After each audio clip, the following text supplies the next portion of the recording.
Hey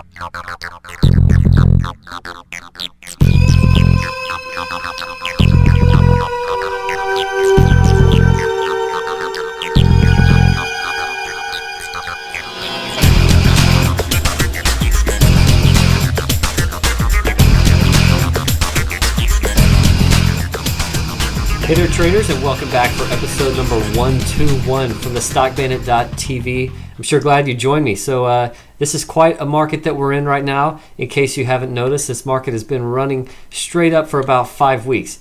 We did see an initial run off the February lows. We saw really just kind of some rest here for a few days in the latter portion of February, and then since then it's just been straight up. In fact, for the last 11 sessions, the NASDAQ has only posted 2 minor losses, and in both cases, they were less than a point. So for 11 days, this yellow rising trend line here has really been marking the pace of this run, and it's been quite a rally just from that pullback in late February. So for the NASDAQ, this rising trend line is marking the pace of this rally.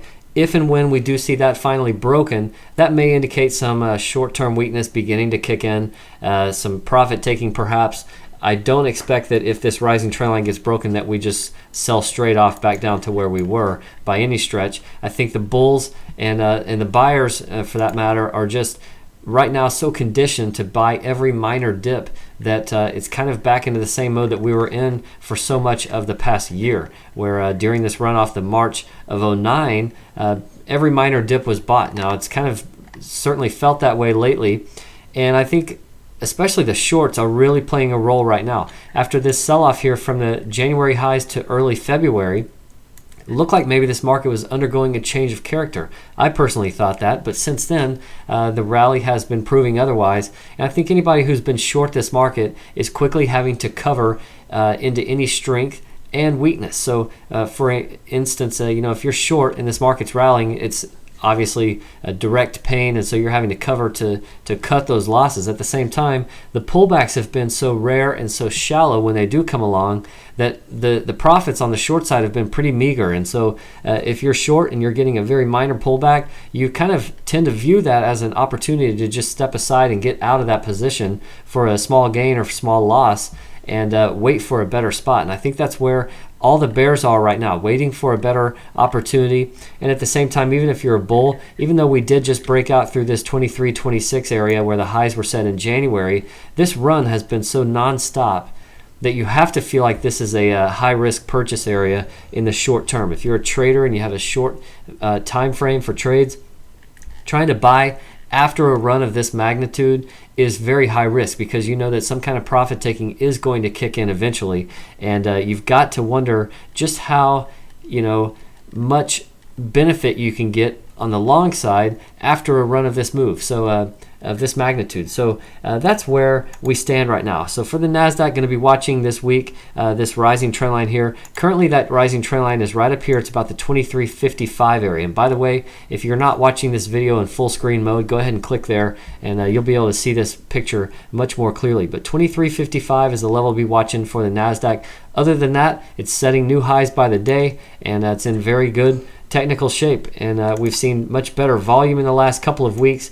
We haven't seen tremendous volume, and it hasn't been strong every single day, but we have seen some better volume than what we were seeing back during this stretch during the bulk of February. So that is an improvement for sure. For the S&P 500, we are flirting with these January highs each of the last couple of sessions. Now, last week we ran right back up to this 1150 area. That's where the highs were in January. We closed right at 1150 on Thursday. On Friday, we pushed past that level by a few points, but we closed at 1149.99. That's pretty much 1150 in my book. So for this index as well, it's a long way off of its February lows.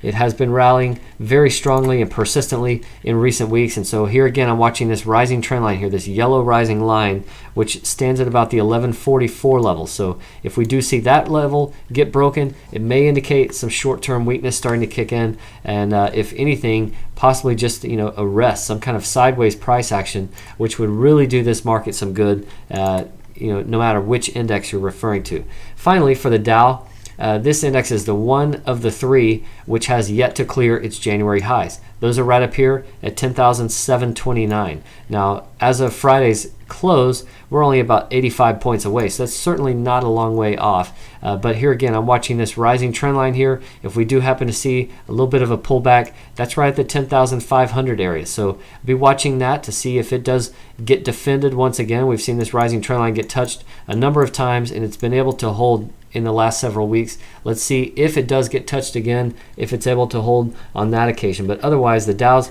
lagging the S&P and the NASDAQ slightly, and that's something to be aware of as we head into a brand new week. So thanks again for joining me for this episode. I will be back soon with more videos, but in the meantime, trade like a bandit.